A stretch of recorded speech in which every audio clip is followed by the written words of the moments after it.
Hello everybody, it's Pam at the Paper Outpost, and today I wanted to show you an easy technique anybody can do. This is the junk journaling channel. Okay, welcome. We finished this last time. This was with modeling paste, and somebody said that their modeling paste sometimes cracks. There is modeling paste with a plasticized content to it, an ingredient. So this modeling paste, which is of the brand called, I'll use this as a backup. I think it's Heidi Swap. And it does have, it's a metallic texture paste. And it does have, like, it's not going to crack. It feels like plastic on the page. So you do have options and alternatives if that's a problem. I haven't had the problem myself. I don't know if this was the brand they were using or not. This is the one I've been using, and it seems to be pretty good. I haven't had cracking problems. But, I mean, it is kind of like a dried substance, so it might crack. I guess it is possible. But, and I think the thicker you do it, the greater the chance of cracking. So there you go. All right, let me just shrink her up a little bit here. But I talked about this idea, not a new little idea, but just an option. I'm going to go to a random different page in here. Something where I can do some stenciling. Oh, here's not a bad page.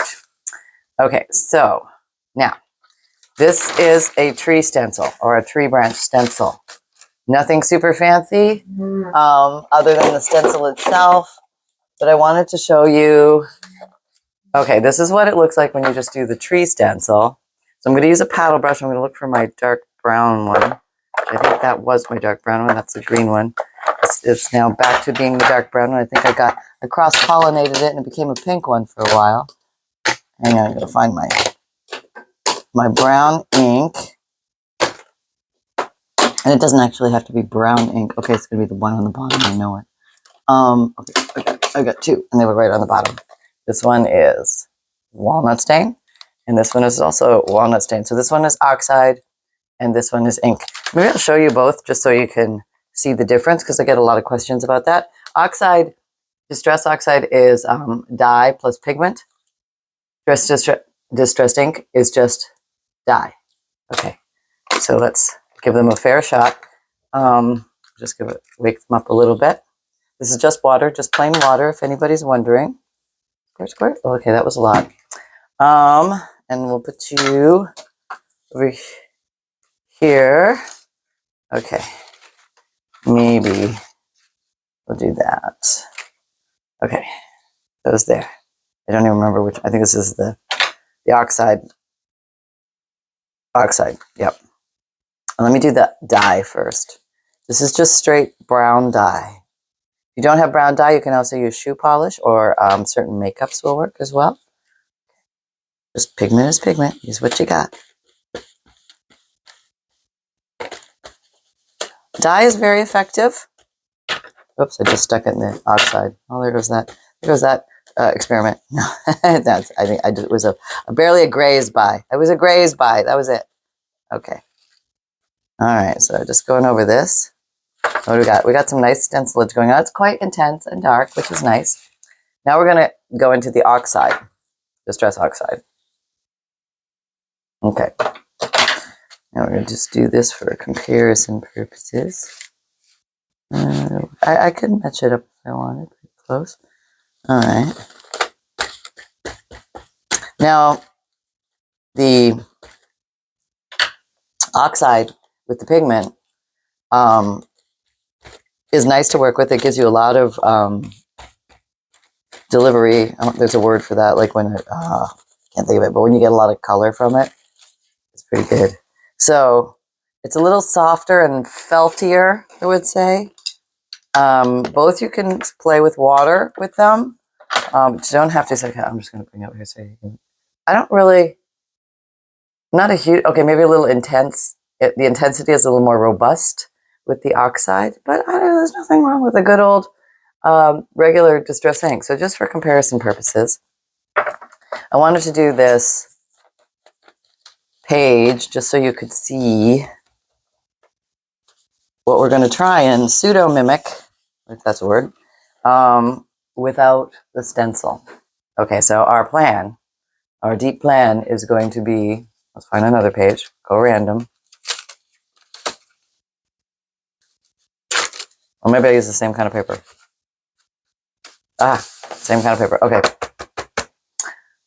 We're going to try to create the same thing with washi tape masking. Okay, so this might work. It might not. I haven't done this before. It has worked in the past. This is the wrong paper. We'll just use some.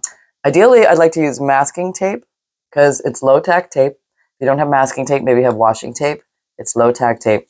And what's nice about the washi is that you can tear it, and that'll give you a natural rough edge. Okay, so then you can start building your design. I'm like the worst tearer ever. Okay, so I'm just going to build something that maybe a big branch or something here. And notice that there are areas where there's a straight line. Well, the way you blur a straight line with the torn tape is you put the torn. Remember we tore this in half. It has a straight edge and a rough edge. We're going to put the rough edge on the outside so it looks more, it has a rough edge on both sides. Or you can just tear both sides, that's fine too. But I would say start with a little bit of a wider washi tape. And that way you have something to play with. Okay, so go ahead and find now. The elusive edge. I know I should have folded it over, but was I thinking no, it's early and I have not had coffee. That's all I can say in my defense. Okay. Well, here we go. Oh, I see the edge. Okay. Yep, it's coming. Is it coming? So, yeah, if you fold it over, you won't be doing this step. Yeah, you'll already have it. Okay. So, I'll do some shorter ones because we got a little shorter. And I'm going to guide the tear so I don't have to double tear this time. Paying attention to what I'm doing. And maybe let it go to one side a little bit because it looks a little bit more tree branchy. Alright. And you can go right off the page. That's okay. It's okay in Junk Journal World to go right off the page. We do it often. Not that much. Too fat. Going thinner. Okay. Oh, I could do that. Okay. Now it's not going to look exactly like the other one. Okay. All right. Give me that. But it's going to be a version of a tree branch. I also have this one. You can use the thinner ones. Oh, we'll sit here for a year while I get this edge up because I never apparently put the edges on any of these or fold them back as a good crafter would. Who has time for these things, right? All right. You can slowly guide the tear. Oh, that was halfway. All right, so let's just see. So we can have like little sticks that are coming off. All right. And I'm going to continue the tear. So I didn't do well the first time. Okay. Okay. That might be a little thick up. That's all right. It's all good. For goodness gracious. It's supposed to be an example of something. It's like not, it doesn't have to be perfect. Okay, but we're making something that looks like a tree. And then we're going to peel it all off. And so the other one had the impression on the inside. In other words, it was a positive, like I used a negative cutout to make a positive tree because the tree showed. Can I show you again? I know where the tree is. Thought it was there. Is it here? Yep. Okay, so there's a positive tree here from a negative image. This is going to be a negative tree because I'm going to remove the tape. It doesn't really matter. You know what I mean. Why are we getting technical? There is no reason or rhyme for technical. Go ahead. Get technical if you want to get technical. You can call it a pumpkin as far as I'm concerned. Probably will look like a pumpkin by the time I'm done with it here. Okay. Okay. My branchy poos. Okay. All right. And if you have some of the skinnier ones, you're probably always wondering, like, what do I do with these things? Because sometimes you get these skinny ones in the packs, and this might be an opportune time to make some smaller branches. If you can find the edge, it might be a good day. All right. There we go. All right. All right. And you can cross over because you know when you look through a tree, branches kind of cross over.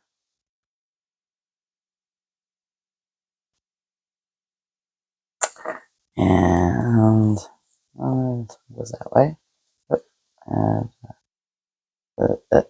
there. All right. Well, maybe.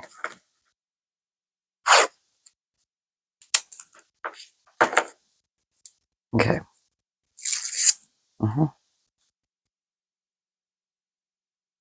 All right. Just adding a few more little branches as we go to have a little more full effect. So it looks like I actually did something. You can always add more. Even after you tear this all up, you can add a little more if you wanted to. It'll just be a little trickier, but you could do it. It can be done. And the nice thing about the washi is you can reposition it, you know, depending on how you want to do it. Okay. A little Sharpie stick on the end of that one. Yeah. Okay. All right. This one. I think we're good. I'm going to call it. I'm calling it. All right. I'm going to come in with the Distress Oxide. I just like working with that one sometimes. And here we go. Rub, rub, rub. This is a brush, densely packed paddle brush. Anybody's wondering? Go on here and just color it in. And I think just for fun, we may add a few different colors to this one. Yeah, I think I will. I'm going to do more of a, okay, I'm going to do some just basic brown in the background. So it's like a dark night, but then, where's the blue? Okay, well, we'll do the green first. Oh, I don't know where all my colored daubers are. Let's see if I can find something that looks green. I know I had a green one in here. This is it? I don't know, honestly. This is peeled paint. I'm gonna put some green. It's really dry. Let me wake it up. Okay. Mine always get dry. Okay. I'm hewing a little bit of greenage on the bottom, giving it the like this might be the earth or the grass or the forest floor, something like that underneath. And then do my best to find, oh, here it is. I have a blue. I have a blue dauber. I don't know if I have a blue dauber. I might just have to make one. You are now blue. I'm so sorry. You are now blue. What blue? I think it's Broken China. Broken China. Yeah. It's a good standard mid-range blue. So I'm just gonna put a little bit. It's like a moonlit night. Now when you do the blue and the brown together, sometimes you get a little green. Okay, so it can happen. But don't be worried. It's all right if it does. Yeah. So I'm just doing some background there. And then I'm just going to color this in a little extra on here. And then I want to have an accent color. Like maybe the moonlight. Or maybe a little bit of a moony moon, sun moon thing. I don't know. Let's see. What color is this? Wild honey. Well, that could be like, it doesn't look like black, doesn't it? I think it's been mixed. Oh, I've so co-mixed all my colors. Oh, well. All right, here we go. Try this one. Maybe it'll be like a moony sun moon. I don't know where I'm going to put this. Over here. Okay. Just do like moon hue, sun hue. So hue of some sort. That's there. Okay. And maybe a little more blue. Oops. Maybe there's going to be a water element at the bottom. Maybe wake this up a little bit. Okay. Just a little water element. Going by the stream or something like that. Yeah, just a bunch of give it a little stream shape. There we go. All right, so let's see what we got. This is called random throw the ink at the paper technique. Only done in very, very like you have to. I don't know. It's what happened today. Okay, so here we go. The big reveal. All right. Do do do do do. Do do do do. Do do do. Hey, it looks pretty cool, huh? All right, so there we go. So yes, I know it doesn't look exactly like this, but if we didn't have a tree branch stencil, it doesn't mean we can't make tree branches. And I wanted you to see that because never let lack of a craft supply stop you. You just get inventive with what you have and you work with it. So yeah, if you don't have fancy washi tape, just go grab some regular masking tape from the Dollar Tree or something, and you can do hours of fun stuff like this. So there you go, folks. It was just a quick and easy video today. Let me find Mr. Oh, we have an announcement. Where are you, Mr. Fluffer Pants? Sunshine? All right, now I'm looking for my dog. Can't find my dog. He's probably back in bed. Sunshine. Oh, you are in bed. It's a little early here. Come here, honey. He's like, Mom, I don't get up this early. I know, it's in the 5 o'clock hour. What can we say? All right, come, my little boy. Yes, the people are waiting. Yes, no, that's okay. Just, they have things to do. Hello, everybody. It's Sunshine. I'm so sorry. I was napping. Mom had a heating pad in the bed, and it was so nice and snuggly. Oh, and did you notice? I got my hair cut. Yeah. I'm like all shorty short. Yeah. Okay. Quick drive-by. Do, do, do, do, do, do, do, do. Even the short tail, I know, looks like a rat's tail. Did I tell you this already? Maybe I told you this already. But it feels much better other than a little itchy where it's super short. But other than that, I'm dandy. I hope you're not itchy, and I hope you're happy crafting. Love y'all. Mwah. Sunshine out. Okay, I think it's going straight back to bed. Yeah, so there you go, folks. I hope you had one. Now, this can be completely written over. Like somebody wanted to journal on this, they could totally do that. So it does not add any bulk to your pages as well. So welcome to everybody who is new. Welcome back to everybody who has been with us. I have a free monthly email newsletter. If you sign up for that, all the links are down below. And if you don't have all the magic links down below or you can't find that, this is the link you want to type in. It'll take you to all my links. That's like, it's kind of long, but yep. Okay. The newsletter will give you a free digital image every month, a checklist of supplies, a note from the bookmaker, and a page list of ideas and how to break a blank page, plus junk journal tips, updates from me, and who knows what. My videos come out Mondays, Wednesdays, Saturdays, and Sundays, 7 a.m. Eastern Time. My podcasts come out Tuesdays and Thursdays, new audio material. Plus, you can watch video podcasts any day of the week on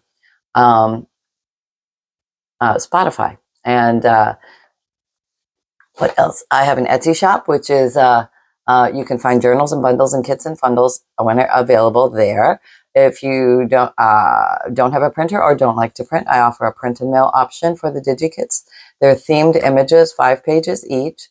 You just buy the print and mail option only and then send me the name of 10 Digikits. I only need the first 2 to 3 words. And you can send it through Etsy message or to Pam at thepaperoutpost.com. And there's free priority shipping with that as well. I also sell FUNDLEs, which are collections of old and interesting papers, everything from checks, antique ledger, receipts, postcards, black and white photos, all sorts of unique vintage and antique book pages, music papers, dictionary pages. I mean, you name it, all sorts of fun things to use in your junk journals. 100+ pieces, free priority mail shipping. I have an Amazon shop if you're looking for favorite tools and supplies. You can find links for the ones that I can find links for in there. It does help my shop, but you don't pay more for the items for using my links, so thank you very much. I have a t-shirt shop or a merchandise shop. If you like the phrase, create with reckless abandon, or everything is a craft supply until proven otherwise, you can get that on a t-shirt, a sweatshirt, a zipped hoodie, a mug, a tote, or a water bottle. And you can find me on all the social media platforms such as Instagram, Pinterest, Twitter, LinkedIn, Facebook, and Facebook group. Come join our Facebook group. We're having a lot of fun over there doing weekly and monthly challenges. And remember, most of all, that fun can be simple and create with reckless abandon, everybody. Bye-bye.